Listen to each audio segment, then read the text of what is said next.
नमस्कार मित्रों, मैं आपका इंग्लिश गुरु दीपक मेहता आज फिर आपके सामने एक इंग्लिश ग्रामर का एक नया टॉपिक लेके आपके सामने उपस्थित हुआ हूँ। आप लोगों को बहुत अच्छा लगेगा पढ़ने के अंदर। आज हम प्रेजेंट परफेक्ट टेंस के बारे में बातचीत कर रहे हैं। प्रेजेंट परफेक्ट टेंस बहुत इंपॉर्टेंट टेंस है हमारे। इसका क्वेश्चन एग्जाम में लगभग आता ही आता है।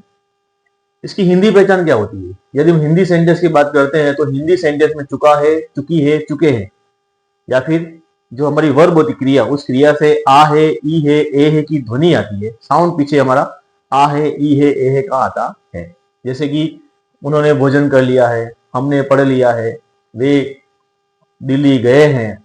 ऐसे आ है, ए की मात्रा आती है। या हमने अपना होमवर्क पूरा हम अपना होमवर्क पूरा कर चुके हैं। ऐसे चुका है, चुकी है, चुके हैं, या फिर आ है, ई है, ए है का पीछे साउंड आएगा। हिंदी सेंटेंस की विशेषता ये होती है कि हिंदी में वर्ब जो होती है वो पीछे होती है। वर्ब कहाँ आती है? पीछे आती है। और इंग्लिश में जो वर्ब होती है वो सब्जेक्ट के जस्ट बाद में आती है। ये दोनों सेंटेंस में डिफरेंस है। तो हमारी जो पीछे वर्ब, उस वर्ब से आ है, ई है, ए है का साउंड आएगा, या चुका है, चुकी है, चुके हैं लिखा हुआ रहेगा। तो हमको प्रेजेंट परफेक्ट टेंस उसमें अप्लाई करना होता है। बात करते हैं हेल्पिंग वर्ब के बारे में। हेल्पिंग वर्ब कौन सी होती है? तो इसमें हैज और हैव हमारी हेल्पिंग वर्ब होती है, और मेन वर्ब जो होती है वो वर्ब की थर्ड फॉर्म होती है। अब हैज और हैव का यूज कहां करते हैं? तो आई, वी, यू, दे या प्लूरल सब्जेक्ट के साथ में हैव आता है। ही, शी, इट सिंगुलर सब्जेक्ट के साथ में हैज आता है। हेल्पिंग ऑफ हैज और हैव को हम इस तरह से सब्जेक्ट के साथ में यूज करते हैं। सिंगुलर सब्जेक्ट में हैज आएगा, प्लूरल सब्जेक्ट होगा तो हमारा हैव आएगा।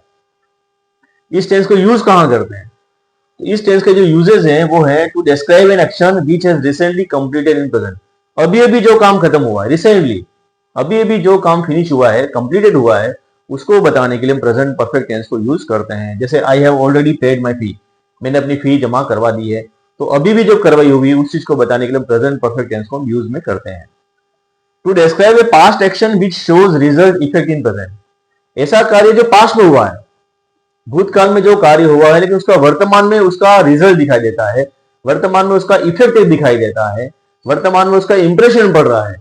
ऐसे चीजों को बताने के लिए प्रेजेंट में उसका इंप्रेशन है, प्रेजेंट में उसका वर्चस्व बना हुआ है, इफेक्ट पड़ रहा है, या उसका रिजल्ट दिखाई देता है, तो ऐसे पास्ट के एक्शन को हम प्रेजेंट परफेक्ट टेंस में बताते हैं। जैसे कि ही हैज पास एग्जामिनेशन, उसने एग्जामिनेशन पास कर लिया है। वो पास किया 1 महीने पहले, 15 दिन पहले, 2-6 महीने पहले, लेकिन उसका वर्तमान में उसका रिजल्ट दिखाई देता है कि वो दूसरी क्लास में बैठा हुआ है ना। किसी का हाथ फ्रैक्चर हो गया है, 2 महीने पहले हाथ फ्रैक्चर हो, लेकिन अभी भी उसके हाथ में प्लास्टर चढ़ा हुआ है, तो हम उसको प्रेजेंट परफेक्ट टेंस में उसको बता सकते हैं, क्योंकि उसका काम पास में हुआ है, लेकिन वर्तमान में उसका इफेक्ट दिखाई दे रहा है, वर्तमान में उसका इंप्रेशन दिखाई देता है। तो ऐसे सेंटेंस को हम प्रेजेंट परफेक्ट टेंस में बताते हैं। इसके कुछ कीवर्ड होते हैं: just, already, yet, recently, ever, lately, so far, till now, up to now, this plus time. ये कुछ कीवर्ड हैं जो कीवर्ड हमको प्रेजेंट परफेक्ट टेंस को भरने में मदद करते हैं। आपके सामने कुछ एग्जांपल लिखा है मैंने, यहाँ पर जस्ट दिया हुआ है। अब जस्ट देखते हमको पता चलेगा कि जस्ट कौन से टेंस में आता है। तो हम यहाँ पे क्या करेंगे? He has received a letter.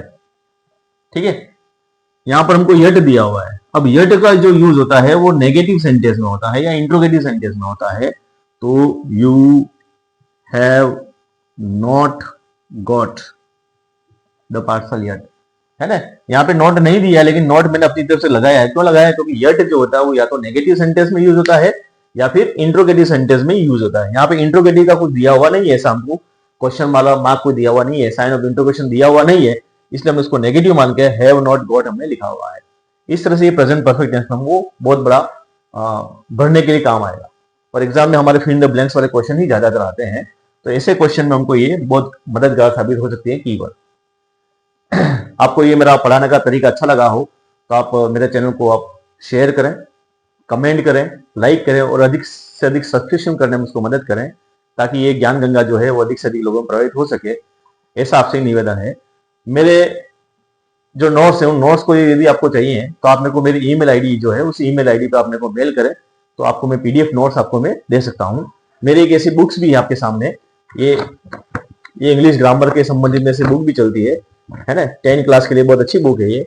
यदि किसी को चाहिए बुक्स तो भी आप मेरे को ईमेल के अंदर कांटेक्ट करें, मैं आपको उसका पीडीएफ आपको भेज दूंगा।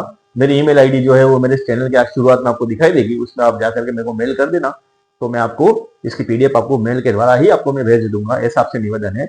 धन्यवाद।